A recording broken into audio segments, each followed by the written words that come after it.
السلام عليكم ورحمة الله وبركاته. أهلا ومرحبا بكم أعزائي طلبة تالتة ثانوي. معكم مستر سامي شاب. بنكمل مع بعض برنامج المراجعة بتاعنا، وصلنا النهاردة للفصل الخامس. طبعا احنا قطعنا شوط حلو مع بعض، شرحنا وراجعنا وقلنا نواتج التعلم. تمام. في 4 فصول، والأربع فصول اللي فاتوا دول مهمين جدا جدا. لو انت أول مرة تتابعني ارجع ليهم وابدأ كمل معايا بالترتيب عشان تعرف ان انت تستفيد بأكبر قدر ممكن. طيب النهاردة هنتكلم طبعا عن الفصل الخامس، وهو بيتكلم معايا عن ايه؟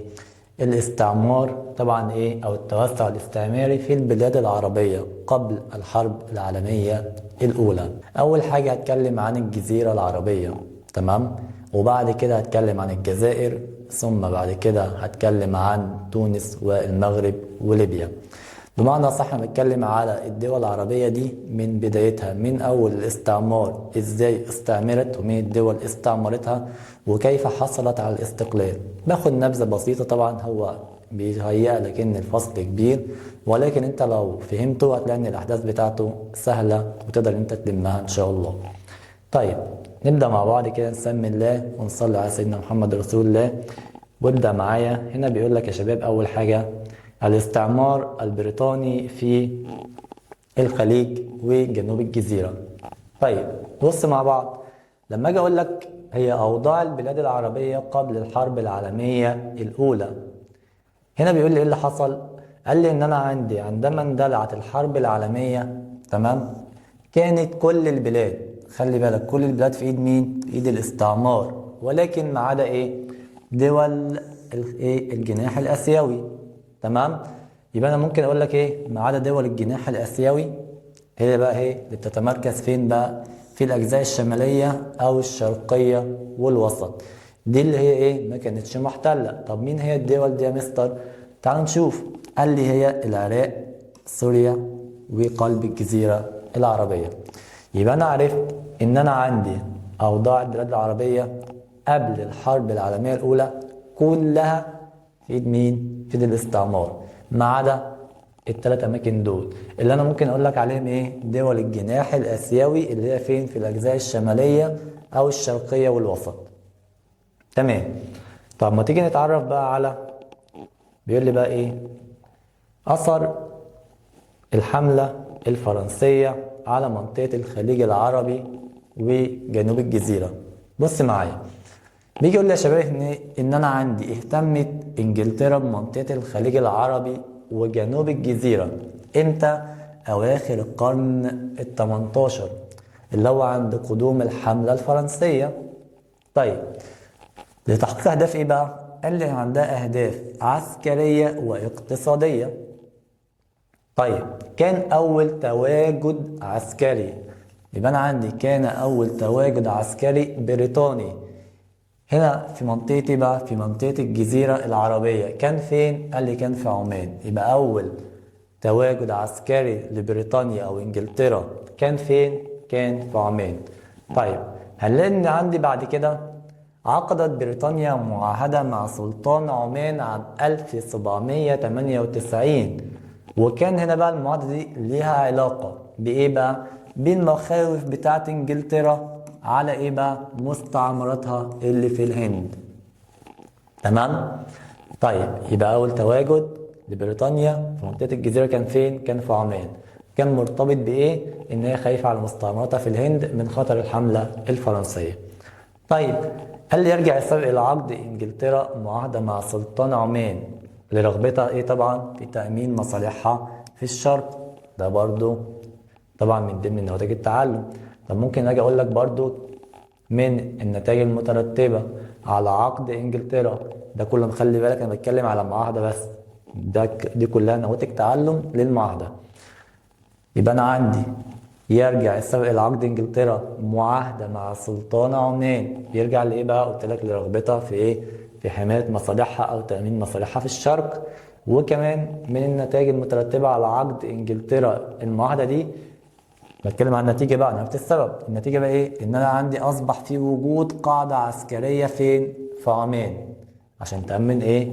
المصالح بتاعتها. ممكن اجي اقول لك برضو تأثر المشرق العربي بنزول ايه؟ خلي بالك بتكلم عن نزول مين؟ الحملة الفرنسية على مصر. فده هنا مما أثر على وقوع أضرار اقتصادية على مين بقى؟ على دولة غربية أو دولة أوروبية اللي هي مين؟ دولة هولندا. لما قالت إنجلترا في المعاهدة بتاعتها مع سلطان عمان إن هو ما فيش إنشاء وكالة فرنسية ولا هولندية، أصبح لإنجلترا بعد كده طبعا زي ما قلت لك من شوية في وجود إيه؟ وجود عسكري. فين؟ قال لي في جنوب الجزيرة إيه؟ في جنوب شرق الجزيرة العربية. إمتى؟ أواخر القرن ال 18. على حساب مين؟ مصالح إيه؟ هولندا وفرنسا، زي ما قلت لك إن إيه؟ مفيش إنشاء وكالة فرنسية ولا هولندية. طب بيجي يقول لي يا شباب، عملت إنجلترا على إفساد هدف فرنسا الأساسي من إيه؟ من حملتها على مصر عن طريق إن هي تحتل مين؟ جزيرة بريم. طبعا إحنا عارفين إن جزيرة بريم تقع فين؟ عند إيه؟ مدخل البحر الأحمر من الجنوب. فبالتالي لو هيفكر، تعالوا نشوف كده نقعد إيه، نعمل كده البحر الأحمر، أدي منطقة الجزيرة، تمام؟ أدي عندي هنا إيه؟ جزيرة بريم. لو هتفكر هنا عندي مصر، الحملة الفرنسية لو هتفكر إن هي تخش عن طريق البحر الأحمر وتحاول تطلع بعد كده على إيه؟ المستعمرة بتاعتها اللي هي فين؟ في الهند، هي تكون إيه؟ مأمنة المنطقة دي وتعترض الإيه؟ الهجوم بتاعها عن طريق البحر الأحمر. فعشان كده هتقوم إنجلترا باحتلال جزيرة بريم عشان تأمن إيه؟ أو تأمن خطر إيه؟ الحملة الفرنسية لو فكرت إن هي تحاول إن هي تبعت أسطول عن طريق إيه؟ البحر الأحمر. تمام. قال لي بعد كده إيه؟ هدفت بريطانيا من توقيع اتفاقية مع السلطان لحج وعدن في بداية الكام؟ في بداية القرن ال19، اللي هو هنا بقى إيه؟ لما خرجت طبعا إيه؟ لما خرجت فرنسا. طيب إن هي تبعت إيه؟ قال لي إن هي بتنص على حماية المواصلات البريطانية وتدعيم مصالحها الاقتصادية. هي قالت له إنها تسيب قوات وتؤمر قوات إيه؟ طبعا أتباعك بإن هم إيه؟ ما يكونش في أي اعتداء عليهم. يبقى أنا عندي المعاهدة دي بتنص، طبعا خرجت الحملة الفرنسية سابت بريم، عملت هنا طبعا اتفاقية مع سلطان لحج وعدن بتنص على بقاء حامية إنجليزية، تمام، وإن هو بيأمر أتباعه بعدم التعرض ليهم بأي أذى. تمام. اختلف هنا بقى شكل تواجد بريطانيا، خلي بالك بقى إيه؟ عند مدخل البحر الأحمر. مش أنا قلت لك من شوية بريم؟ ممكن ما أقولكش بريم، أقول لك عند مدخل البحر الأحمر، فأنت تبقى فاهم. إمتى؟ قال لي بداية إيه؟ القرن الكام؟ 19. طب إيه اللي خلاه اختلف؟ هو في الأول احتلوها، بعد كده إن هم إيه؟ هيسيبوها. طب ليه؟ نتيجة انتهاء الوجود الإيه؟ الفرنسي في مصر. الحملة الفرنسية خرجت، فهي كمان هتسيب الجزيرة وتمشي. طيب يجي يقول لي بعد كده يعد احتلال انجلترا جزيرة بريم تأمين لايه؟ لمواصلاتها عن طريق مين؟ البحر الأحمر. من ناحية ايه بقى؟ خلي بالك، من الناحية الجنوبية الشرقية. تمام؟ طيب تعالوا ننتقل على الجزئية اللي بعديها. أنا كده عرفت أساليب إنجلترا لمواجهة الحملة الفرنسية. عملت حاجتين: معاهدة مع سلطان عمان واحتلال جزيرة بريم ثم تركها ثم عقد ايه؟ المعاهدة مع سلطان لحج وعدن. تعال نشوف بقى أساليب إنجلترا لما ظهر محمد علي في منطقة الجزيرة العربية هتعمل ايه؟ ايه إجراءاتها؟ قال لي هنلاقي إن إنجلترا تقوم بتدعيم نفوذها فين؟ قال لي في منطقة الخليج العربي. في إمتى؟ قال لي في بداية القرن ال19. نتيجة ايه؟ قال لي ان انا عندي نهاية الحركة الانفصالية فين؟ في الجزيرة العربية. انهي حركة دي يا مستر؟ اللي هي طبعا الحركة الوهابية او حرب الحجاز.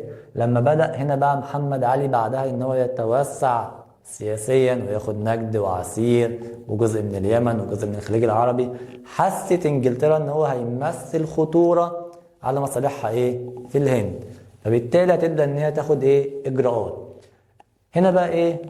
هنا بقى اول حاجة عملتها ان هي عملت معاهدة، تمام، اسمها معاهدة ايه؟ الصلح العامة. بيجي يقول لي بقى هنا ايه؟ اضرت معاهدة الصلح العامة التي عقدتها إنجلترا مع مشيخات الخليج العربي بعمان كان ليها أضرار اقتصادية طبعا عليهم هم، إنهم طبعا إيه حرموا تجارة الإيه الرقيق والقرصنة. طيب بيقول لي بعد كده قامت بريطانيا بعقد معاهدة، اللي أنا برضه بتكلم عن نفس المعاهدة، تمام؟ ليه؟ قال لي بهدف التصدي لمد نفوذ إيه محمد علي أو النفوذ المصري. تمام. استغلت انجلترا مبادئ حقوق الانسان، خلي بالك امتى؟ في القرن الثاني، هنا في العقد الثاني من القرن الكام؟ ال19، يعني بتكلم معاك عن كام؟ 1820. تمام؟ ده هنا العقد الثاني وده القرن ال19. طيب للسيطرة على امارات الخليج. لما اجي اقول لك حقوق الانسان، لما هنا طبعا ايه منعت تجارة الرقيق، فده طبعا يبقى ايه برضه حاجة ايجابية من الناحية الانسانية. طيب فرض انجلترا سيطرتها على الجزيرة العربية هنا بقى ايه بطول نهاية القرن الكام؟ ال19 من ايه؟ من انهي ناحية؟ الجنوب والشرق. خلي بالك طول الفترة دي من اول لما هي عملت المعاهدة لغاية نهاية القرن وهي مسيطرة على منطقة الايه؟ الخليج من جهة الجنوب والشرق. طب بيجي يقول لي يا شباب كان لانجلترا في دور حضاري، تمام؟ لما عملت المعاهدة الصلح العامة في انهي جانب؟ في الجانب الاجتماعي. طبعا ده كله بتكلم عن ايه؟ تجارة الرقيق. طيب يبقى انا عرفت ان في نواحي ايجابية ونواحي سلبية، والهدف طبعا الاساسي من المعاهدة اللي هو طبعا التصدي لنفوذ مين؟ محمد علي. طيب خلي بالك بيقول لي هنا بقى ايه؟ في عهد مين من حكام مصر انجلترا هتعمل المعاهدة دي؟ قال لي كان في عهد محمد علي. تمام. طب اجي اقول لك برضو في عهد مين من حكام مصر انجلترا هتعمل معاهده الحمايه لما تتجدد المعاهده بتاعتها ايه اللي هي عملتها مع ايه؟ مع مسقط. قال لي بقى في عهد الخديوي توفيق. طب في معاهده حمايه هتتعمل بعد كده مع الكويت، كان في عهد مين؟ في عهد عباس حلمي. لما اجي اقول لك بعد كده نتج لما محمد علي بقى يظهر المره الثانيه ولكن في منطقه اليمن 1000 كام؟ 837 باسم السلطان العثماني. هنا بقى ايه؟ تقوم انجلترا باحتلال ايه؟ عدن. طيب كان يا شباب هنا بقى نوع العلاقة بين بريطانيا ماشي وبين امارات الخليج العربي كان بتقوم على ايه؟ الهيمنة السياسية اللي هي اللي مسيطرة على النواحي السياسية بتاعتهم. طيب تعالوا ننتقل للنقطة اللي بعديها وهتكلم بقى عن دولة جديدة ويعتبر من ايه؟ من الدروس المهمة جدا معايا في الفصل ده، وهو الاستعمار الفرنسي للجزائر. تعالوا نشوف.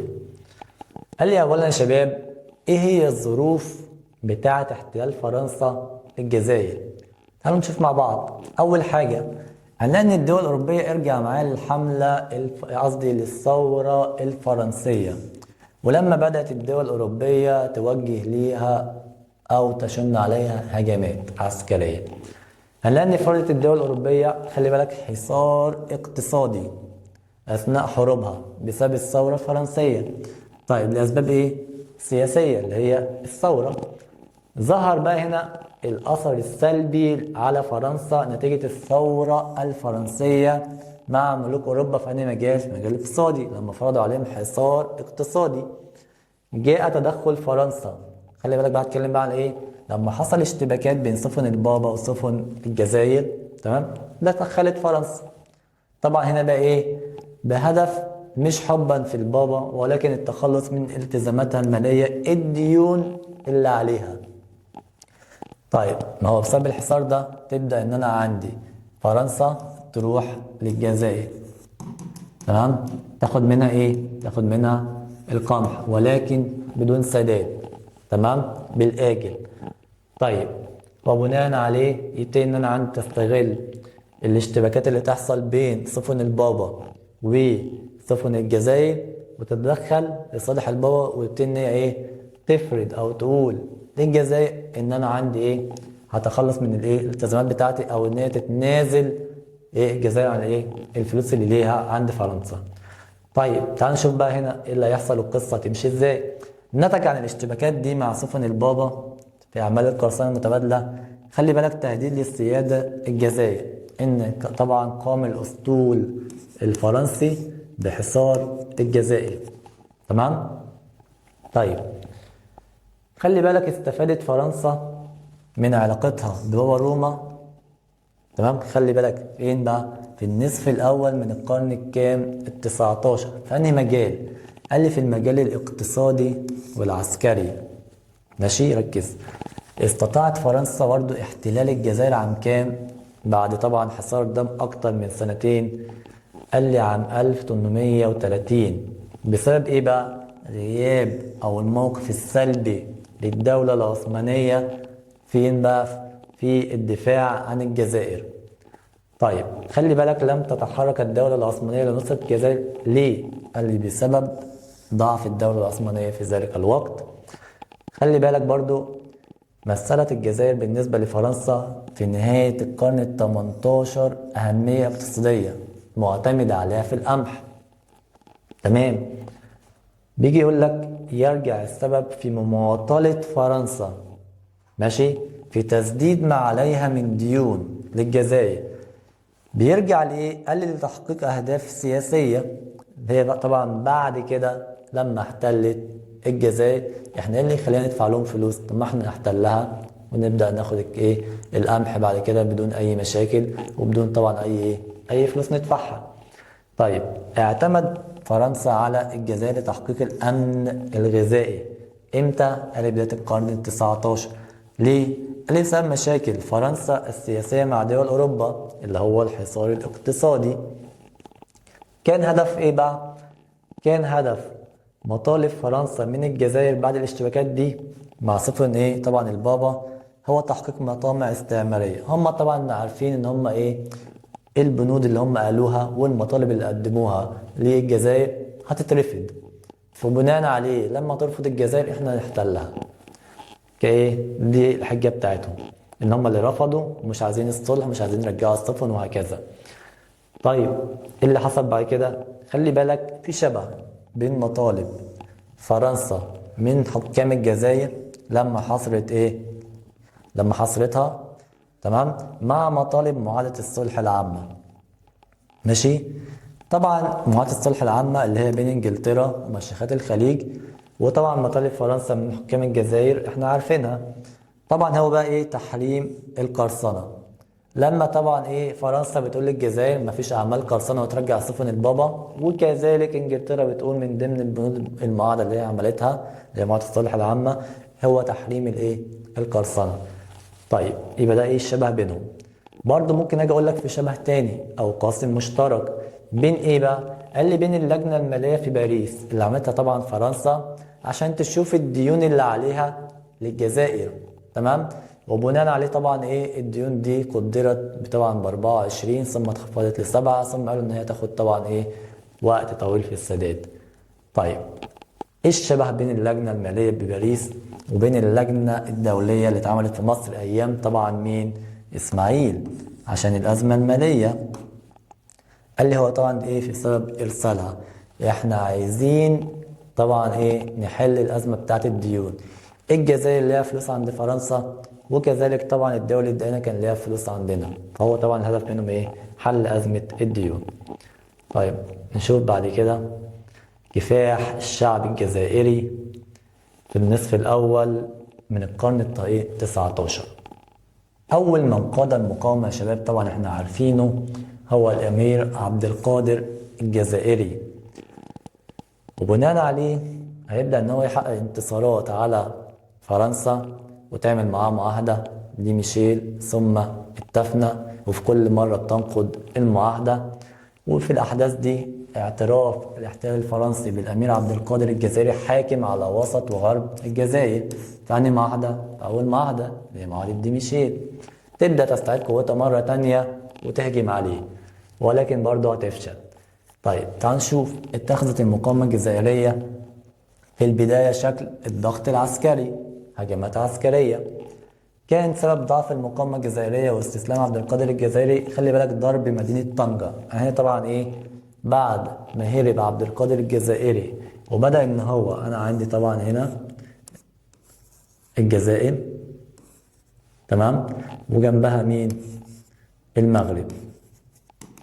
تمام.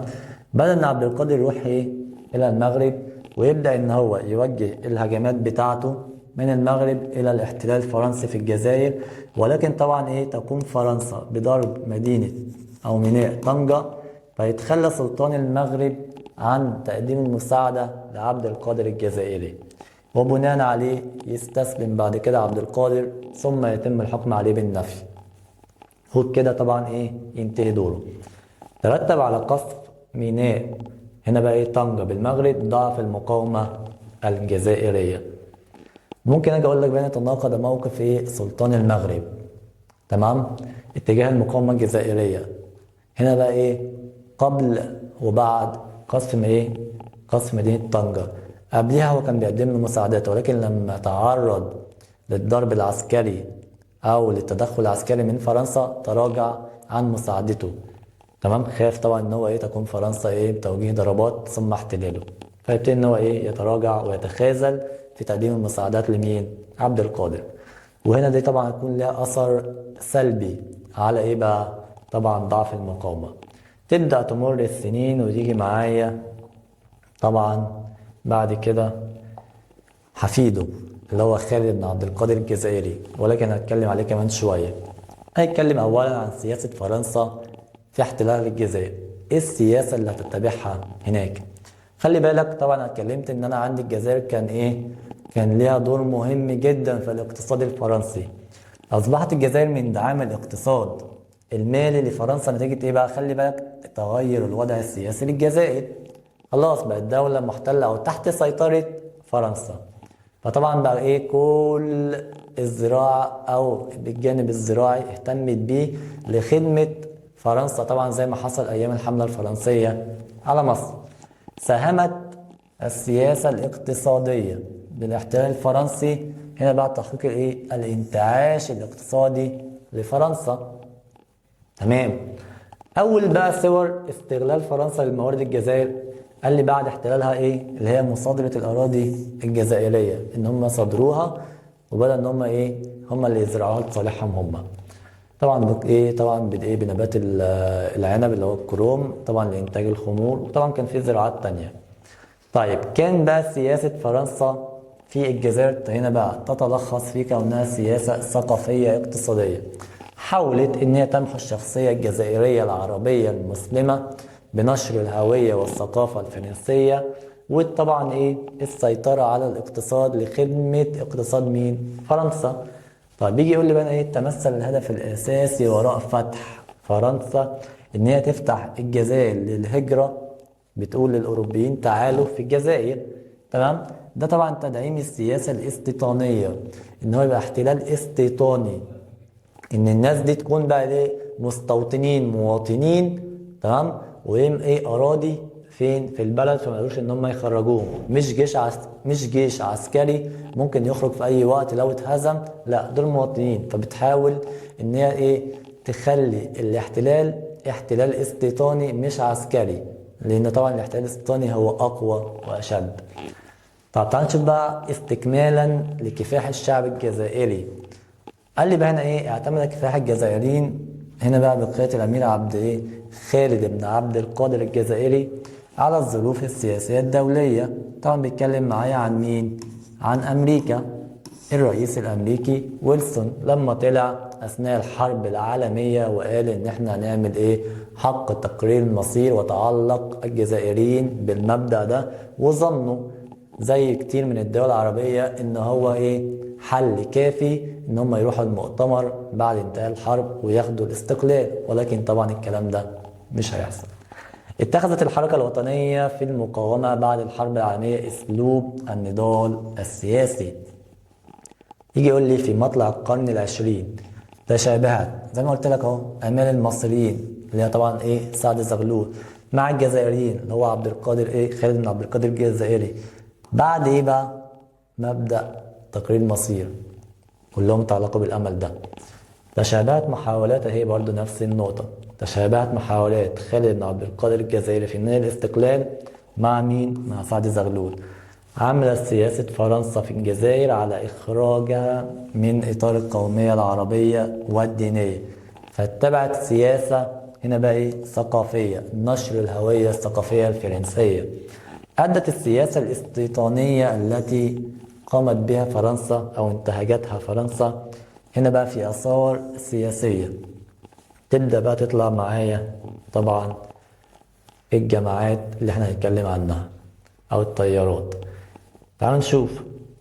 أدت سياسة فرنسا الاستيطانية في الجزائر إلى تعدد تيارات الحركة الوطنية. طيب بيجي يقول لي بقى هنا الحركة الوطنية وقعت هنا بقى في تناقض الرؤى. في مجموعة منهم بيدعوا إلى الاندماج، تمام، وفي مجموعة تانية بيحاولوا إن هم يحافظوا على الهوية العربية المسلمة اللي هم علماء الجزائر. طيب بيجي يقول لي من الجمعيات التي شكلت حركة مضادة لسياسة فرنسا اللي هي بتحاول تحافظ على الهوية العربية الجزائرية وبتحارب طبعا السياسة بتاعت فرنسا، اللي هم طبعا مين؟ جماعة علماء الجزائر.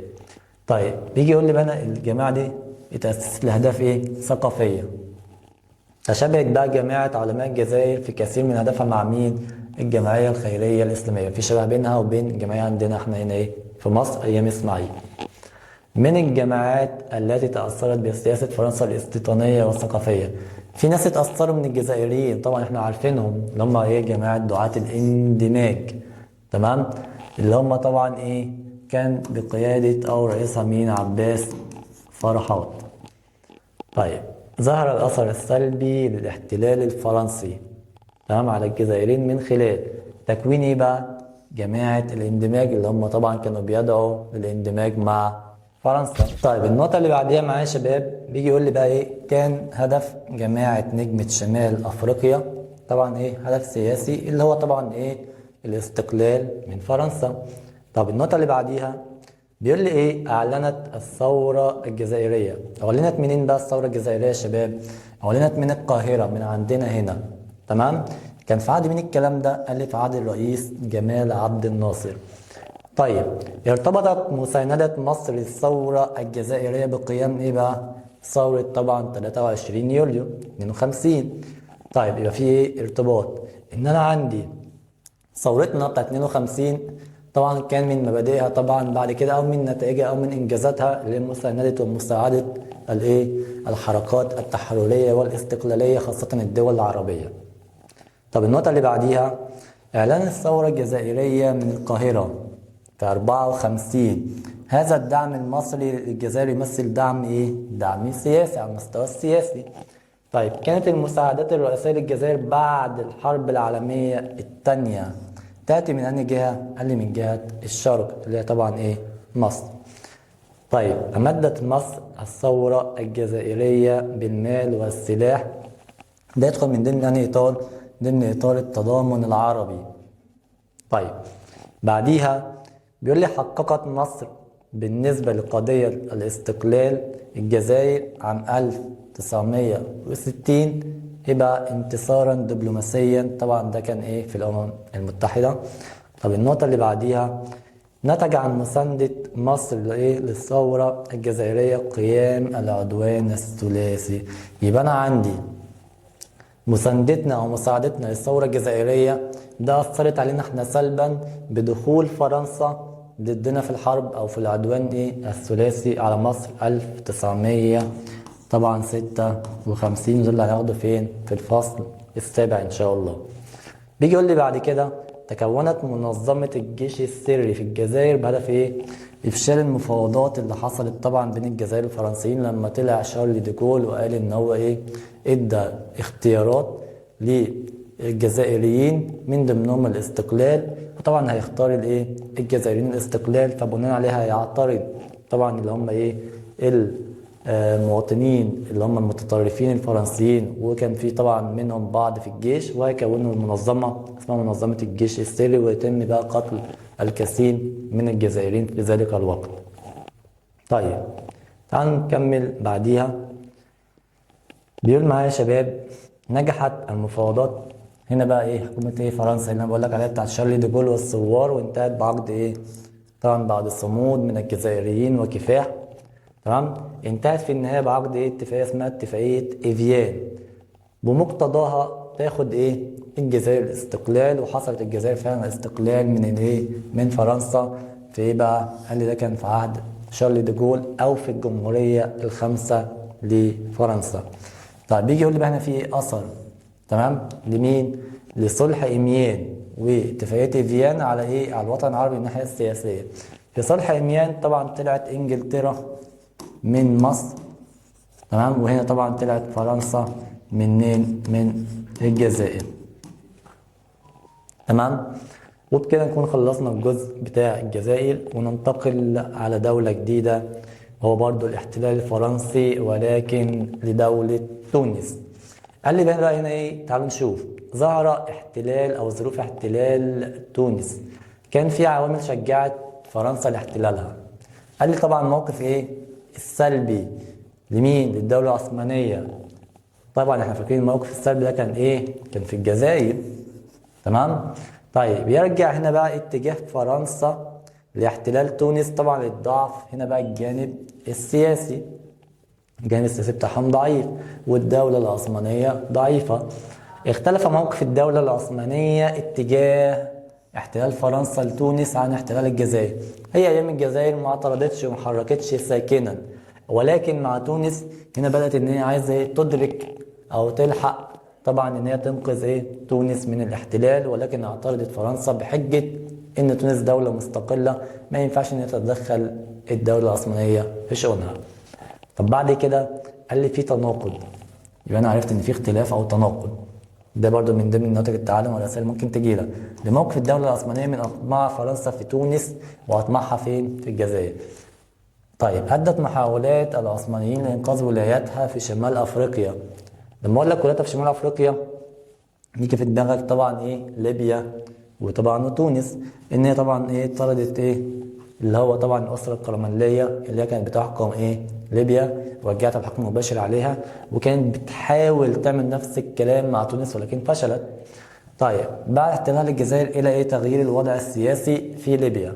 طيب لم يكن احتلال فرنسا لتونس بالامر السهل او الهين. طب ليه؟ قال لي كان في صراعات دوليه، في اكتر من دوله عايزين ياخدوها، انجلترا، تمام، وعندك فرنسا وكمان ايطاليا. طيب كان الدافع المباشر وراء اصدار الباي محمد طبعا عمل ايه؟ دستور، تمام، ده اسمه دستور ايه؟ او عهد امان. ده طبعا هنا بقى ايه؟ كان من الدافع المباشر بتاع إيه؟ المؤثرات الفكريه الغربيه، اللي هو بيقول ايه؟ في ان جميع المواطنون متساويين في الحقوق والواجبات. طيب بيجي يقول لي بعد كده كان الباب الذي دخلت منه الاطماع الاوروبيه لاستعمار تونس هو طبعا ايه؟ الاستثمار في السوق التونسي. بيقولوا ان احنا جايين عايزين نستثمر اموالنا في تونس. ده طبعا هيكون الباب او المدخل او الحجه عشان يكون لهم مصالح، ثم بعد كده يحتلوا من خلالها تونس. طيب بيجي يقول لي يا شباب تشابهات ايه بقى؟ خلي بالك في شبه قاسم مشترك بين احتلال فرنسا لتونس وكمان احتلال انجلترا لمصر.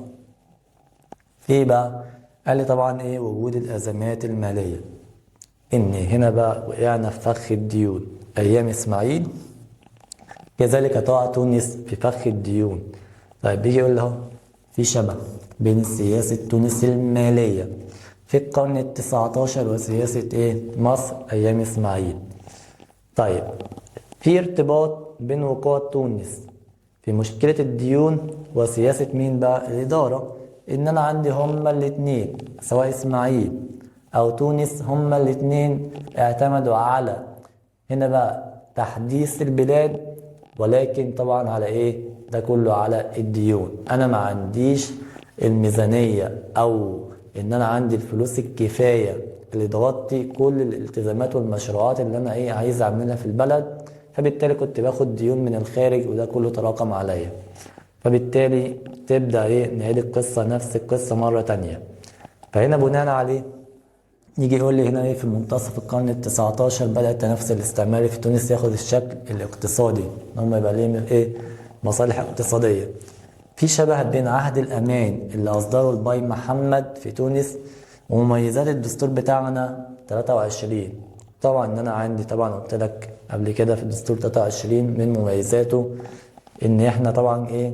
في حرية وفي مساواة، تمام؟ فهو كذلك عندهم الايه؟ المساواة. هنا بقى ايه يصلنا في ارتباط احتلال تونس بإصلاحات الباي محمد الصادق بالجوانب الاقتصادية. يبقى أنا في عندي ارتباط إن أنا عندي احتلال تونس، هو كان في نفس الوقت ده هو عايز يعمل تطوير في البلاد، فهم استغلوا النقطة دي وبدأوا إن هم يقدموا الخدمات، يبقى ليهم مصالح، ثم بعد كده إيه تقوم إيه طبعا تونس أو فرنسا باحتلال تونس. خش على النقطة اللي بعديها. تشابه الباي محمد الصادق مع إسماعيل، هما الاتنين طبعا قلنا اتبعوا سياسة الاقتراض، والاتنين وقف فخ الديون، والاتنين طبعا البلد احتلت بعد كده. في عهد من حكام مصر، بيقول لك هنا بقى يتم إصدار عهد الأمان، ده طبعا كان في عهد سعيد. تحمست الإدارة العليا في تونس في القرن ال19 إن هي تتعاون مع الدول الأوروبية. طب ليه؟ قال لي أهداف سياسية واقتصادية، طبعا هم عايزين تحديث البلاد. طيب بيقول لي بعد كده ترتب على حصول الدول الأجنبية بدل إن هم ياخدوا بقى امتيازات من الإدارة في حق إيه بقى؟ امتلاك الأراضي عشان يعملوا على المشروعات بتاعتهم. طب من النتائج الاقتصادية الإيجابية لما تونس بدأت إن هي تتعاون مع الدول الأوروبية دي؟ طبعا حصل إيه؟ تطوير في وسائل الإيه؟ في وسائل النقل في الوقت ده. طيب بيجي يقول لي بقى من النتائج السياسية الإيجابية لتونس لما تعاونت برضو مع الدول الكبرى اللي هي المساواة بين المواطنين. طيب بيجي بقى يقول لي بقى من النتائج السلبية التي عادت على تونس لتعاونها مع الدول الكبرى، قال لي طبعا وقوعها فين؟ في أزمة أو في فخ الديون. كان السبب الأساسي لعقد مؤتمر برلين عام 1878 قال لي بقى إيه؟ اقتسام أملاك الدولة العثمانية، وكانت طبعا تونس من نصيب مين؟ من نصيب فرنسا. أثبتت الأحداث طبعا المؤتمر ده إن الدواعي اللي هنا بقى أو أسباب عقده هي تحقيق أهداف استعمارية أوروبية أو الأهداف الإيه؟ الدول الأوروبية الاستعمارية. كانت هنا بقى إيه؟ أوروبا ماشي؟ كادت إيه؟ أوروبا أن تشتعل بحرب أوروبية كبرى أواخر القرن ال19 بسبب اختلال التوازن الدولي. هو اختل التوازن الدولي ازاي؟ لما هنا بقى اتهزمت الدولة العثمانية من روسيا، وكان في آثار سلبية بعد كده على مين؟ على تونس. طبعا لما اتهزمت الدولة العثمانية هنلاقي ان انا عندي روسيا فرضت عليها معاهدة اللي هي سان ستيفانو، تمام، بناء عليه اخذت اجزاء من اراضيها اديتها لدولة بلغاريا، تظهر معاها دولة بلغاريا الكبيرة او الكبرى اللي هي هتكون اداة او مخلب قط في ايد مين؟ في ايد روسيا، تبدأ ان هي تضرب بيها بعد كده الدولة العثمانية وتاخد ايه؟ بعض من الاراضي او اراضي ايه تانية منها. فتبدأ تخاف الدول الأوروبية من اختلال مبدأ التوازن الدولي أو القوى الدولية، مش عايزين روسيا تبقى أقوى منهم وإن هي اللي تبتلع ممتلكات الدولة العثمانية اللي كان بيسمى في ذلك الوقت رجل أوروبا المريض، اللي عايزين يقتسموا ممتلكاته. فتبدأ بعد كده إن هم يعملوا إيه؟ مين اللي هينقذ بقى إيه الدول الأوروبية من وقوع حرب عالمية تانية؟ اللي هو طبعا مستشار ألمانيا، اللي هيبدأ يدعو بعد كده للمؤتمر ده ويتم حل المشكلة على حساب الدولة العثمانية. وطبعا قلت لك طبعا هيكون ايه؟ هيكون ليه أثر سلبي على مين؟ على دولة تونس إنها تقع تحت الاحتلال الفرنسي. انتهى عقد المؤتمر برلين إلى ايه؟ تدعيم نفوذ ايه اهو زي ما قلت لك فرنسا في شمال أفريقيا، إن هي أخدت تونس. طب ما تيجي نشوف بعد كده ايه اللي هيحصل. قال لي بقى هنا ايه؟ تشابهات السياسة الفرنسية في تونس هي زي بتاعت الجزائر. هتحاول فرنسا تمحو الهوية الثقافية أو الشخصية العربية المسلمة زي ما عملت في الجزائر، هتعمل في تونس. طيب بيجي يقول لي ولكن قدرت طبعا ايه الشعب التونسي ان هو يحافظ على الهوية الثقافية بتاعته بناء على تبني السلطان العثماني عبد الحميد الثاني لفكرة مين بقى اللي أطلقها؟ اللي هي فكرة طبعا ايه الجامعة الإسلامية التي أطلقها ايه جمال الدين الأفغاني. طيب بيجي يقول لي بقى هنا تبنى السلطان العثماني فكرة الجماعة الإسلامية من أجل، خلي بالك هو تبناها ليه؟ قال لي عشان يحافظ ما بقي من ممتلكات في إيده، تمام؟ وكان موقف مصر من الجامعة دي بعد انتهاء الحرب العالمية خلي بالك كان يتناقض مع موقف تونس. هم تمسكوا بيها تمام.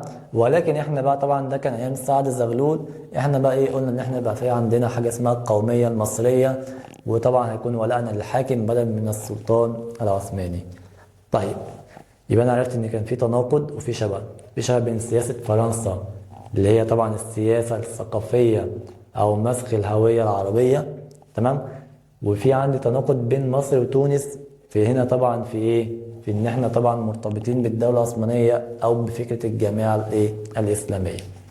طب ما تيجي نشوف يا شباب كفاح الشعب التونسي.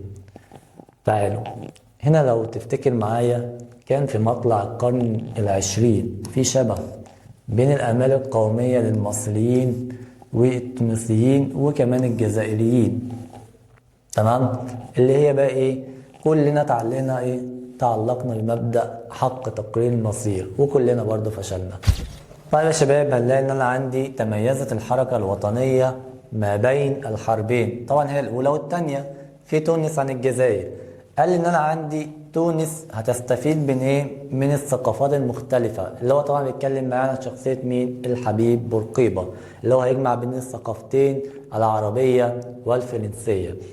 عكس مين بقى؟ عكس الجزائر، اللي هم طبعا المثقفون الجزائريون، اللي هم طبعا على رأسهم عباس فرحات، اللي هم كانوا بيدعوا الى الاندماج بدل ان هو ايه يحاول ان هو ياخد الاستقلال ويستفيد من تعدد الثقافات بتاعته.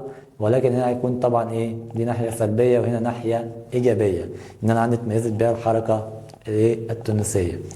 ادت هزيمه فرنسا، خلي بالك، في بدايه الحرب العالميه الثانيه ان يكون موقفها ضعيف في مواجهه ايه الحركات الوطنيه، لان هي اصلا مش قادره تواجه القوى العسكريه بتاعت المانيا، وكانت محتله الجزء الشمالي بتاعها، فكان عندها خطر خارجي اهم بكتير من الدول اللي هي ايه تحت سيطرتها. طب بيجي يقول لي بعد كده نتج عن القاء فرنسا القبض على زعماء تونس اثناء عقدهم مؤتمر وطني. بعد ما خلصت الحرب كان في بعض من الزعماء الوطنيين قاعدين في اجتماع عادي، هي قامت باعتقالهم، وده طبعا عمل ايه انقلاب للرأي العام عليهم، ان هو ازاي ان هم يبتدوا ان هم يعتقلوا الزعماء دول بدون اي تهمة. بناء عليه بعد كده طبعا هيتكلم على ايه، واجهت فرنسا ضجة عالمية في أعقاب الحرب العالمية الثانية، اهي زي ما قلت لك من شوية، بسبب ايه ممارستها في تقييد الحريات بتونس. طب تعالوا نشوف بعد كده. قال لي لم يكن استقلال تونس عام 1956 استقلال تام. طب ليه؟ قال لنا كان في استمرار التواجد العسكري بقاعدة اسمها قاعدة بنزرت البحرية، تمام؟ فضلت فيها ايه قوات فرنسية. طيب، احتفظت هنا بقى فرنسا بقاعدة بنزرت هنا بقى ايه حتى عام كام 63، هنا بقى بهدف ايه تأمين ايه بقى ثوار الجزائر، تأمين حدودها منين من ثوار الجزائر. حصلت تونس هنا بقى على استقلال عام 56 ما عدا قاعدة ايه بنزرت، لأنها كانت قاعدة عسكرية. يبقى أنا عندي الاستقلال هو إمتى في 56، ولكن الاستقلال التام في 63 بإخلاء قاعدة بنزرت البحرية. طيب كده خلصنا دولة تونس، تمام. ونخش بعديها على دولة تانية وهي دولة المغرب. لو تلاحظ معايا جزائر، تونس، المغرب كلهم كانوا تحت الاحتلال الفرنسي. بنكمل مع بعض سلسلة طبعا احتلالات فرنسا لدول شمال افريقيا. طيب نيجي يقول لي بقى هنا الظروف. اول دول شمال افريقيا اللي هي تعرضت للاطماع الاوروبيه، ارجع معاه بالتاريخ لايام بقى المنصور السعدي. طبعا لما هنا كان بيواجه كل من دولتي طبعا البرتغال واسبانيا، متصدى له منتصر كمان عليهم. قال لي كانت مراكش هي اسبق الدول العربيه تعرضا للاستعمار بسبب موقعها الجغرافي والاستراتيجي. انتصار منصور السعدي زي ما قلت لك من شويه على اسبانيا والبرتغال كان في معركه اسمها معركه وادي المخازن. ده احنا نستنتج منه ان انا عندي كانت المغرب او مراكش متفوقه في ذلك الوقت عسكريا، وانقاذ دول شمال افريقيا من الاستعمار المبكر. نتج عن مواجهه مراكش هنا بقى دولتي اسبانيا والبرتغال، خلي بالك، فقدان سيادتها على بعض المناطق. مين هم؟ طبعا احنا عارفين ان هم ستة، هم دي اللي انت اخدتهم في الجغرافيا السياسية. طيب هنا بيجي يقول لي يتضح أن بداية الاستعمار الفرنسي للمغرب كان من الجانب العسكري. فاكر أيام الجزائر لما ضرب مدينة طنجة وهو بيواجهه عبد القادر الجزائري؟ هو ده. طيب كان أول أشكال التواجد الأوروبي في مراكش في العصر الدولة أو في عصر الحديث هو كان كان عسكري. كانت أولى خطوات فرنسا للانفراد بمراكش هو التوغل الاقتصادي. يبقى أنت تفرق أول أشكال التواجد الأوروبي أو الاستعمار الفرنسي كان عسكري، ولكن التوغل بقى هنا يا شباب أو خطوات فرنسا إن هي تحاول تنفرد بمراكش كان طبعا توغل اقتصادي. طيب بيجي يقول لي بقى هنا ظهر أول تدخل عسكري زي ما قلت لك من شوية، طبعا لما عن طريق اختراق الحدود الشرقية للمغرب لما كانوا بيطاردوا مين؟ عبد القادر الجزائري. تشابهت ظروف يا شباب بقى انفراد فرنسا بتونس ومراكش. ازاي؟ ان هم طبعا من حيث الامتيازات والمساومات ان هم بياخدوا امتيازات من الدولة، تمام، سواء من تونس او من المغرب. بيجي يقول لي بقى من اسباب دخول اسبانيا في الصفقات الاستعمارية. طبعا فرنسا عملت صفقات استعمارية، كان من ضمن الصفقات دي دولة اسبانيا. طبعا دخلت طبعا ليه؟ لان هي كانت موجوده كده كده اصلا عسكريا في سبته ومليله. ظهرت المستعمرات الاسبانيه الواسعه في مراكش نتيجه بقى؟ سياسه المصالح الدوليه. هي عشان تبدا ان هي تنفرد بالمغرب لازم برضو ترضي الدول الاستعماريه التانيه عشان يسمحوا ليها طبعا بالانفراد بتونس. بيجي يقول لي بعد كده يا شباب نتج عن مؤتمر برلين ادراك فرنسا أن احتلال مراكش لا يتم إلا بالتفاهم السياسي أولا مع دولة مين؟ مع دولة إيطاليا. طيب بيجي يقول لي يا شباب من الأسباب الحقيقية، تمام، التي أدت إلى قيام ألمانيا إن هي تعمل مؤتمر اسمه مؤتمر الجزيرة. طيب ليه ألمانيا اتضايقت؟ لأن هي تم استبعادها من الصفقات الاستعمارية دي، ماشي؟ فتبدأ ان هي تدعو لمؤتمر اسمه مؤتمر الجزيرة. وقال لي ان انا عندي ان المانيا هي كانت اكتر الدول الاوروبية معارضة للانفراد فرنسا بالمغرب. فيبتدي يدعو بقى قيصر المانيا اللي هو طبعا ويليام الثاني لعقد مؤتمر الجزيرة للنظر في في المسألة المراكشية، وهو بقى ليتشابه مع مؤتمر الاستانا اللي دعت ليه فرنسا للنظر في مسألة مصر.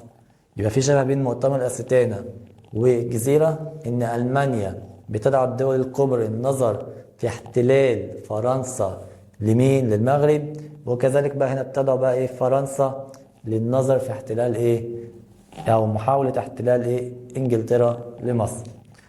طيب اللي بعده معايا قال لي عارضت ألمانيا أطماع فرنسا في مراكش، بدأت ان هي تدعو لمؤتمر الجزيرة. خلي بالك لأسباب سياسية واقتصادية، ان هم طبعا كانوا معطلين المشروعات بتاعتها مع الدولة العثمانية، وما كمان ما عملوش طبعا حسابها للصفقات الاستعمارية. طيب يرجع معارضة ويليام الثاني لانفراد فرنسا بمراكش. خلي بالك بقى التطورات التي نتجت عن معاهدة الصلح العامة، تمام؟ ايه التطورات دي؟ لما قامت انجلترا تمام كده باعتراض المشروعات بتاعتهم بتاعت مين؟ الدولة العثمانية وألمانيا. طيب كان مؤتمر الجزيرة بمثابة ضوء أخضر، إن هو طبعا الدول بتسمح لفرنسا إن هي تنفرد بالمغرب. ده طبعا بسبب الدعم الدولي أو موافقة الدول الأوروبية. بيجي يقول لي يا شباب كانت فرنسا ثمار عقد الوفاق الودي اللي هو حصل عن كام؟ 1904 في مؤتمر الجزيرة. ازاي؟ لما وقفت انجلترا بقوة بجانب فرنسا، عكس هنا طبعا حليفة ألمانيا اللي هي النمسا كان موقفها ضعيف جدا. طيب بيجي يقول لي بعدها الشباب اعلنت فرنسا حمايتها على على مراكش او المغرب عن كام؟ 1912. ده اثبت فعالية الصفقات الاستعمارية، مفيش اي معارضة دولية. طب بيجي يقول لي في شبه تمام كده، يتضح شبه نتائج المؤتمر برلين ومؤتمر الجزيرة، اللي هو بقى اعادة تشكيل خريطة بقى العلاقات الدولية. تمام. يبقى أنا عندي فيه إيه؟ رجع إيه؟ اختلف التشكيل مرة تانية. طيب يتمثل مؤتمر إيه؟ برلين مع مؤتمر الجزيرة في إيه بقى؟ من حيث الدول الداعية لعقدها، اللي هي مؤتمر طبعا إيه؟ اللي هي دولة ألمانيا. إن أنا عندي هنا مستشار ألمانيا هو اللي دعا لمؤتمر إيه؟ برلين، وطبعا ألمانيا هي اللي دعت لعقد مؤتمر الجزيرة.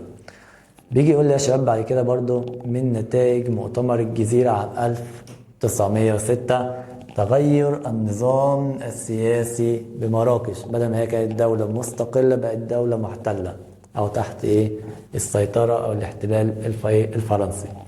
بيجي يقول لي يا شباب للحد من الإيه انطلاق فرنسا لمراكش قامت ألمانيا بإيه بقى؟ بدأت إن هي تتحرك عسكريا. هي في الأول كان في أسلوب دبلوماسي او سلمي، تمام.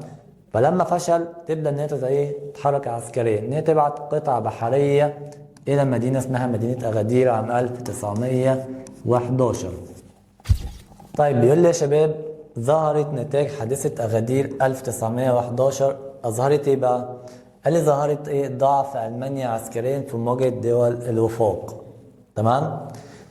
طيب بيقول لي برضو أكد الوفاق الودي قوته أثناء بقى إيه حادثة أغادير من الناحية العسكرية، إن برضو كان موقف إنجلترا كان صلب أو قوي وداعم لفرنسا. في عهد مين من الحكام عقد مؤتمر الجزيرة ووقع حادث أغادير؟ طبعا كان في عهد مين؟ عباس حلمي. طيب بيقول لي هنا بقى بعد فشل أسلوب المفاوضات في مؤتمر الجزيرة تلجأ طبعا ألمانيا زي ما قلت لك من شوية للضغط العسكري. طيب خلي بالك اتغير موقف أو تناقض موقف مين؟ ألمانيا من معارضتها اللي هي كانت بتعارض على إيه؟ فرنسا في إن هي تحتل مين؟ مراكش بعد حادثة أغادير. ليه؟ قال لي طبعا إن أنا عندي هتقوم فرنسا بإعطائها بعض أجزاء من مستعمراتها في الكونغو، فده طبعا هيكون إيه؟ مرضي لألمانيا، وهتبتدي إن هي تعترف بإيه؟ أو تتراجع عن مساعدة إيه المغرب، أو إن هي تعترض على إيه احتلال فرنسا للمغرب. تم الاتفاق بعد كده على وضع طنجة تحت إدارة دولية لأهداف إيه بقى؟ قال لي أهداف سياسية. ده طبعا ليه؟ لأهمية إيه طنجة استراتيجية، إن هي المفتاح الغربي من إيه؟ من جبل طارق للدخول للبحر الأحمر.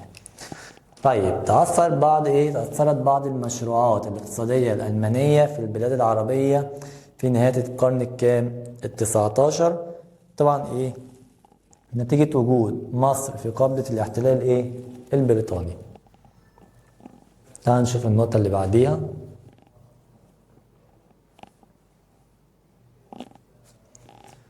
تعال نتكلم بقى عن كفاح المغرب. قاد المقاومة الوطنية هنا بقى بعد الحرب العالمية مين؟ قال لي طبعا هو محمد عبد الكريم الخطابي في منطقة الريف الأسباني. طيب خلي بالك إن عبد الكريم الخطابي اتبع أسلوب في مقاومته، تمام؟ هنا بدل الاستعمار اللي هو الأسلوب الإيه؟ الأسلوب العسكري. طب ده بيفكركش بتشابه؟ قال لي تشابه بين مين بقى؟ بين أسلوب مقاومة عبد الكريم الخطابي مع إيه؟ مع عبد القادر الجزائري الاحتلال الفرنسي في الجزائر. طب بيجي يقول لي برضو إن في شبه بين أسلوب مين بقى؟ خلي بالك عبد الكريم الخطابي في كفاحه ايه برضو المسلح، تمام. بيجي يقول لي برضو شبه مقاومة عبد الكريم الخطابي بمقاومة مين؟ منصور السعدي. هنا بقى في مقاومة أكثر من دولة، لأن أنا عندي لما فشلت أسبانيا في طبعا القضاء على مقاومة ايه عبد الكريم الخطابي، تعاونت كل من فرنسا وأسبانيا للقضاء عليه بالقوة العسكرية. اهو نتج عن تحالف التحالف الفرنسي الاسباني ضد عبد الكريم الخطابي الى ايه؟ استقرار الاستعمار في منطقة الريف اللي هو الاستعمار الاسباني، خلاص بقى مستقر.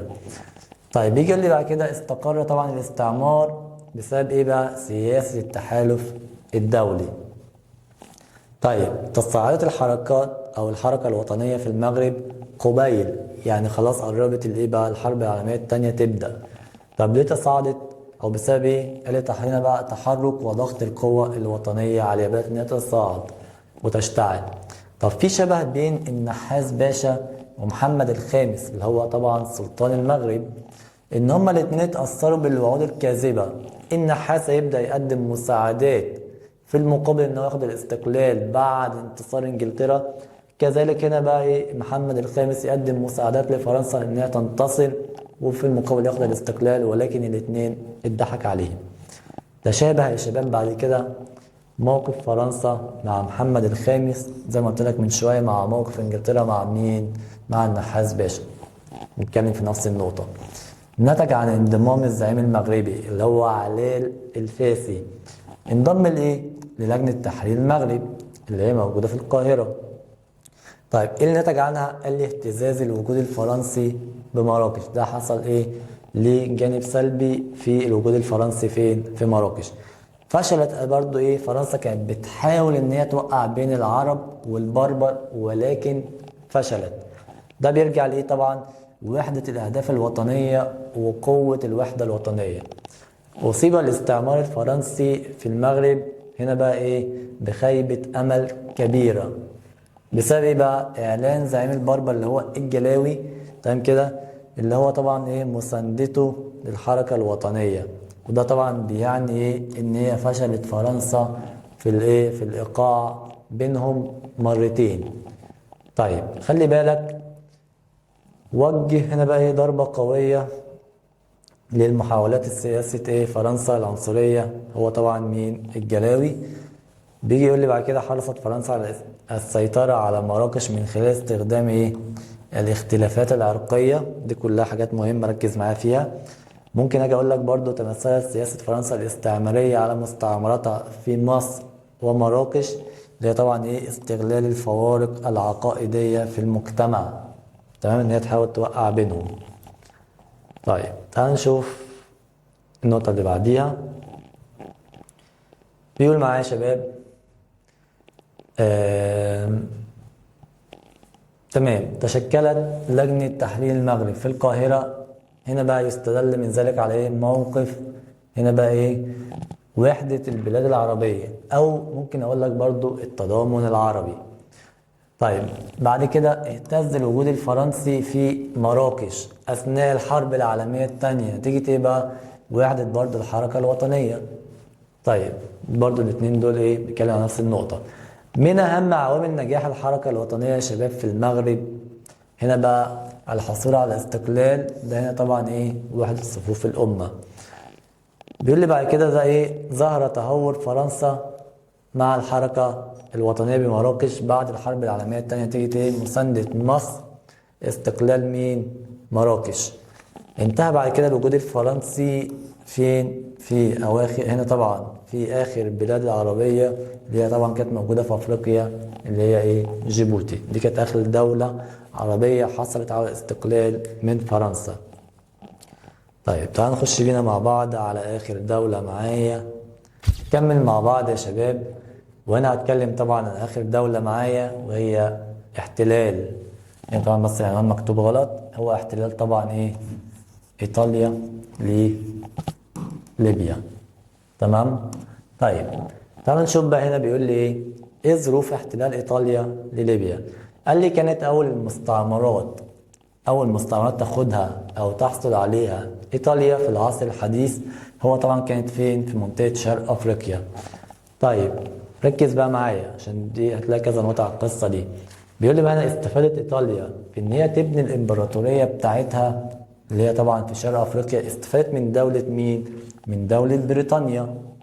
لما طبعا هنا بقى ايه؟ ترتب على وقوع مصر اهو. لما طبعا وقعت مصر تحت الاحتلال البريطاني، تمام، هنا بقى ايه؟ بدأت ان هي تتوسع. طبعا ايطاليا فين؟ في الشرق افريقيا، هي استفادت منه. يبقى انا عندي بريطانيا وجودها في مصر. بعد كده بعد احتلالها طبعا حصلت ثورة اسمها الثورة المهدية في السودان، بناء عليه يتم سحب الجيش المصري من ممتلكاته. بعد كده تبتدي تقسم ممتلكات مصر بين ايه؟ ايطاليا وفرنسا وطبعا انجلترا. بيجي يقول لي بعد كده يا شباب دخلت ايطاليا في سباق استعماري، وطبعا هنا ايه؟ تطلعت لبناء امبراطورية امتى؟ قال لي في منتصف القرن الكام؟ ال19.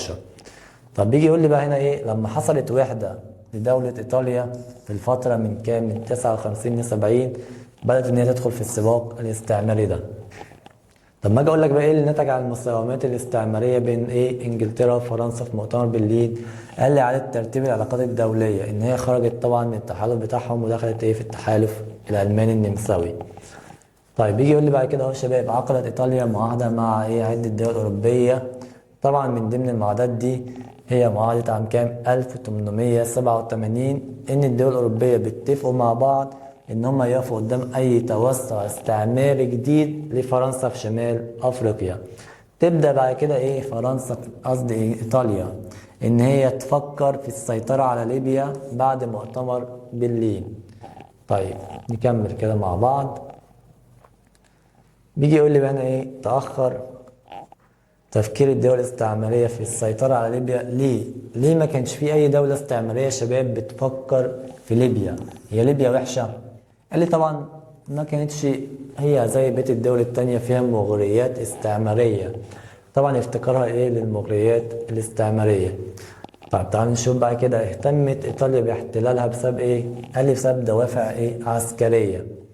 استفادت ايطاليا من احتلال ليبيا. خلي بالك ان هي هتكون ليبيا بالنسبه لايطاليا قاعده عسكريه ليها عشان تنتشر وتتوسع بعد كده في افريقيا. طبعا يا شباب هنلاقي بعد كده ايه، كانت اولى الخطوات التي هنا بقى ايه خطتها ايطاليا نحو الانفراد بليبيا هي طبعا ايه التوافق مع مين؟ مع الدول الكبرى. لازم يبقى فيه صفقات، لازم نعمل ايه الموضوع ان احنا ناخد ايه موافقة الدول الاخرى.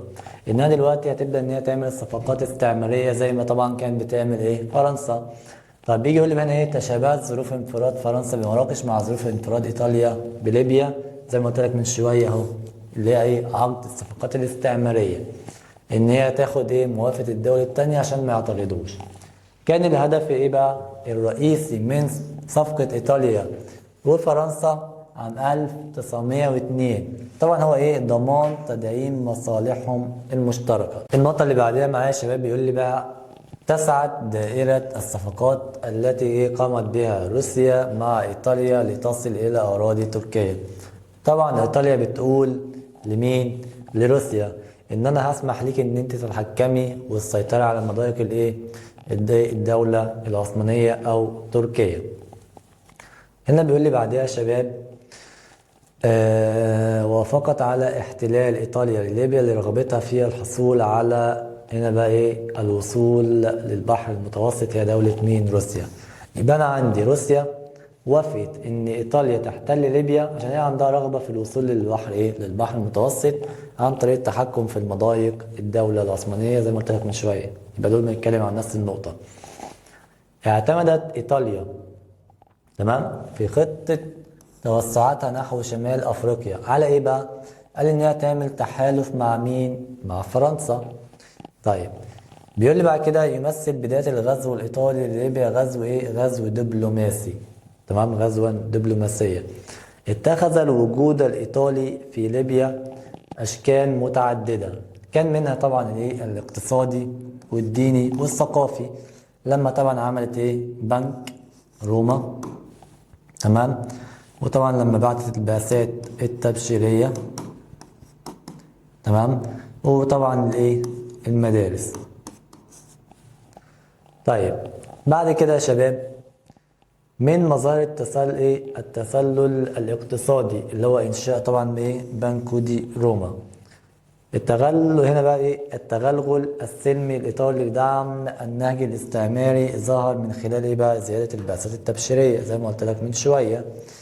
طيب بيجي يقول لي بقى من مظاهر التغلغل الثقافي اللي هو طبعا انشاء المدارس الايطاليه الحديثه اللي احنا قلناها مجملا بعد كده ايه فصلناها. طيب خلي بالك بيقول لك في شبه او قاسم مشترك بين الاستعمار الايطالي في ليبيا مع الاستعمار الفرنسي في المغرب اللي هو التغلغل الاقتصادي، اقامه مصالح اقتصاديه. طيب استطاعت ايطاليا يا شباب ان تجد مبررا حجه ان هي تحتل بيها ليبيا. هنا بقى حمايه الجاليات الايطاليه، انا ليا طبعا جاليات هناك فطبعا انا هتدخل لحمايتها. تعالوا نشوف القصه بقى تمشي ازاي. قال لي بقى هنا تبدأ إيطاليا توجه إنذار لإنجلترا عام 1911. بتقول هنا بقى في إن أنا هتدخل عسكريا وقامت بإنزال قوات على سواحل ليبيا. طيب تعالى نعمل كده مع بعض رسمة صغيرة.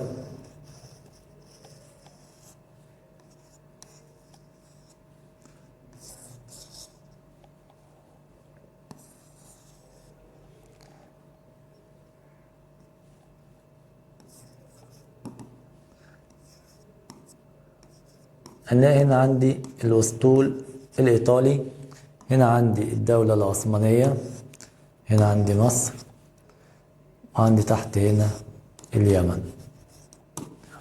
خلي بالك تبدأ إن ليبيا تمام كده أو إيطاليا تحاصر الشواطئ الليبية، تمام. هيحاول الدولة العثمانية هتكون، خلي بالك هنا بقى إيه، هيكون في ضعف في الدفاع عن ليبيا. ليه؟ إن أنا عندي قوات هنا بقى سحبها السلطان العثماني، سحب القوات وداها فين؟ في اليمن لمحاربة ايه؟ إمام اليمن. كان في ثورة هناك، ثورة ايه؟ اليمن، تمام؟ طيب في نفس التوقيت هتحاول ان هي بقى تبعت قوات، تمام، بحرية، أسطول. في عندي هنا جزر اسمها جزر الدوديكانيز. هيكون بقى هنا ايه؟ إيطاليا بالضغط على الجزر دي، تمام، عشان تلهي ايه؟ الدولة العثمانية بالدفاع عنها هي، بدل من الدفاع عن مين؟ عن ليبيا. لأن طبعا الجزر دي كانت تحت سيطرة مين؟ تحت برضه سيطرة الدولة العثمانية. تحاول إن هي تتدخل عن طريق مصر، تبعت قوات برية. مين اللي يعترض عندي هنا؟ إنجلترا. يبقى أنا عندي هنا أصبح في تفوق بري وبحري لمين؟ لإيطاليا. ومش قادرة إن هي الدولة العثمانية ولا تبعت قوات برية ولا قوات بحرية، وتبدأ فعلا يجتاح الأسطول الإيطالي، تمام، المدن الليبية اللي هي درنا وبني غازي وطرابلس، وتسقط القبائل والعشائر قبيلة تلو الأخرى، وتسيطر على ليبيا بعد كده. تعال بقى نشوف بقى هنا مع بعض في نموذج التعلم. بيجي يقول لي بقى هنا طبعا احنا عرفنا الجزء الاولاني اللي احنا اتكلمنا عنه. بيجي يقول لي بعد كده يا شباب، وجهت ايطاليا انذار لتركيا اللي هي الدوله العثمانيه، قالت لها ان انا هنزل قوات، ماشي. طيب هنا على السواحل، ده كان تزامن مع قال لي مع حادثه اغادير. يعني في نفس الوقت هنا قامت المانيا بحادثه اغادير. يبقى هنا ده تزامن، زي ما قلت لك قبل كده ان في تزامن بين طلب لويس ال15 التنازل من السلطان عن مصر ليه، وانفصال المماليك بدولة مصر، اللي هو طبعا حركة علي بيك الكبير. طيب بيجي يقول لي بعدها يا شباب، ارتبط اعلان ايطاليا للحرب على تركيا في 1911 ان هي استغلت الازمات السياسية اللي هو بتقع فين، اللي موجودة في الدولة العثمانية. طيب بيجي يقول لي بقى هنا يرجع فشل، تمام كده، تركيا في الدفاع عن ليبيا اللي هو ضعف الدولة العثمانية. واجهت إيطاليا مقاومة عثمانية ضعيفة على السواحل بتاعت ليبيا. ليه؟ لتعدد جبهات القتال، ماشي. توجد علاقة بين فشل تركيا عن الدفاع عن ليبيا برا ضد إيطاليا لخضوع بقى دول الجوار لليبيا للمستعمر الأوروبي. خلي بالك هو بيتكلم عن مين؟ عن مصر. مين المستعمر؟ انجلترا زي ما قلت لك من شوية. طيب توجد علاقة بين فشل الدولة العثمانية في الدفاع عن ليبيا برضو، وايه تاني؟ قال لي بقى حروبها في جنوب غرب الجزيرة. مش انا قلت لك من شوية ان في ثورة في اليمن، او حروبها مع امام اليمن، او الحركات الانفصالية عن الدولة العثمانية برضو. طيب اما اجي اقول لك بعد كده فشلت الدولة العثمانية في الدفاع عن ليبيا بحرا. ليه؟ قال ان انا عندي احكام ايطاليا حصار على الشواطئ الليبية، تمام. وبرضو بيرجع فشل العشائر او القبائل الليبية في التصدي للاحتلال. ليه؟ قال لي طبعا لاسباب اقتصادية وعسكرية، وكمان ضعف امكانياتهم. يعني هنا كان عندهم امكانيات ضعيفة سواء اقتصادية او عسكرية. طيب نتج عن تفوق الايطاليين برا وبحرا امام الشواطئ الليبيه. طبعا سقوط زي ما قلت لك المدن الساحليه على يد ايطاليا، وكمان عدم برضه صمود العشائر او القبائل. طيب تعال بقى ننتقل لكفاح شعب ليبيا. بيجي يقول لي بقى هنا في شبه بين عمر المختار مع مين؟ محمد عبد الكريم. تمام؟ طيب خلي بالك، تمتع السنيسيين بنفوذ قوية في ليبيا خاصة في إقليم برقة. دي كانت من أقوى تمام كده القوى أو القبائل اللي كانت موجودة في الوقت ده في ليبيا. أثناء الحرب العالمية الأولى يا شباب يبدأ يقوم السنيسيين بمهاجمة القوات طبعا البريطانية في مصر على الحدود الغربية. طيب تعرض السنيسيين للهزيمة من القوات البريطانية أثناء الحرب العالمية الأولى بسبب تخلف المعدات الحربية. بيجي يقول لي بعد كده وضعت القوات الإيطالية الساحل الشمالي لليبيا تحت سيطرتها المباشرة. ده طبعا لأسباب استراتيجية. تمام. لم يستطع الاستعمار الإيطالي فرض السيطرة الكاملة على أراضي ليبيا. ده طبعا بسبب النفوذ القوي لمين؟ للقبائل العربية. ده هو طبعا بيتكلم عن مين؟ العائلة السنوسية. طيب يقول لي بقى هنا مبايعة محمد إدريس السنوسي أميرا على برقة وطرابلس عام كام؟ 1922. ده بهدف بقى؟ توحيد العمل والجهاد ضد المحتلين. نكمل مع بعض. بيجي يقول لي يا شباب هيفشل أو فشل الإيطاليون في فرض سيطرتهم على المناطق الداخلية. طب ليه؟ قال إن أنا عندي وحدة الصف الليبي. تمام.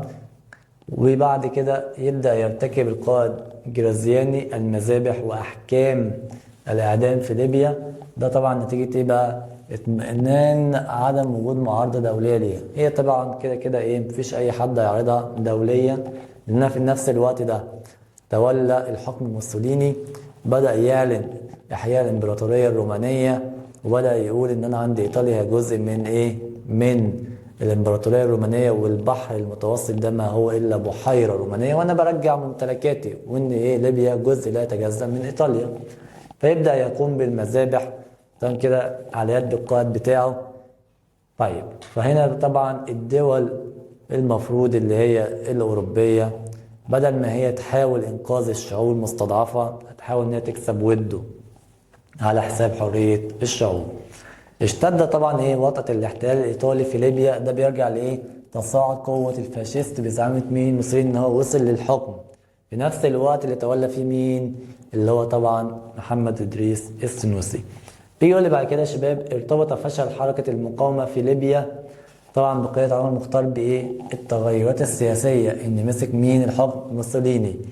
تعددت أفكار إيطاليا الاستعمارية للسيطرة على شمال أفريقيا بعد تغير الأوضاع السياسية. هنا بيقول لي يا شباب كان تغير النظام السياسي في إيطاليا في النصف خلي بالك في النصف الكامل الأول من القرن العشرين. ده كان نكبة على الحركة الوطنية، اللي هو طبعا بقى سقوط الحركة الوطنية والقضاء على عمر المختار. بيجي يقول لي بقى في شبه بين موقف القائد طبعا جرازياني مع مين في مصر؟ مع اللورد كرومر، ان هما الاثنين كانوا عملوا جرائم او محاكمات للاهالي بالاعدام والجلد وهكذا. تشابه هدف الايطاليين من اعدام عمر المختار مع مين؟ مع هدف انجلترا في حادثة دنشواي، ان هم يحاولوا السيطرة المطلقة واخماس صوت الوطنيين للابد. طيب يجي يقول لي بقى يرجع فشل المقاومة الليبية بقيادة عمر المختار الى سياسة المصالح الدولية. محدش بيتكلم، محدش بيتحرك. تمام. بعد كده يا شباب بيقول لي بقى مع اقتراب الحرب العالمية الثانية أصبح وجود إيطاليا في ليبيا وشرق أفريقيا بيمثل خطر على مصالح مين؟ إنجلترا. لأن أنا عندي أصبحت هنا بقى إنجلترا محاصرة من جهة الغرب والجنوب الشرقي، لأن أنا عندي إيطاليا كانت واخدة ليبيا والحبشة. طب بيجي يقول لي يا شباب حصلت ليبيا على الاستقلال من الاحتلال الإيطالي إمتى؟ في أعقاب الحرب العالمية الثانية بعد هزيمة إيطاليا في الحرب. فشل الاستعمار في تقسيم الأراضي الليبية بعد الحرب العالمية الثانية بسبب صلابة موقف مصر اتجاه ليبيا. طبعا ليبيا ماشي هنا بقى المفروض ان انا عندي ايطاليا هي اللي محتلاها، ايطاليا اتهزمت، فكانوا عايزين يقسموها نصين لانجلترا وفرنسا. فوقفت موقف ايه، فكان موقف مصر صلب وقوي. هنا بقى حالة دون ايه تفكيك ليبيا او انقسامها وفعلا تاخد ايه الاستقلال. يبقى انا عندي نتج عن موقف مصر الصلب بجانب ليبيا هنا بقى الحفاظ على وحدة الأراضي الليبية. بكده نكون خلصنا الجزء بتاع النواتج. استناني بعد الفاصل وهناخد حل أسئلة على الفصل ده بالكامل، أسئلة مهمة هنطبق معاها. هتلاقي في حاجات من اللي احنا قلناها كتير بنطبق عليها، هتلاقي نفسك انت بتحل لوحدك واحنا بنقول السؤال مع بعض. فاستناني بعد الفاصل، جهز نفسك، خد لك بريك، كوباية شاي ونرجع تاني.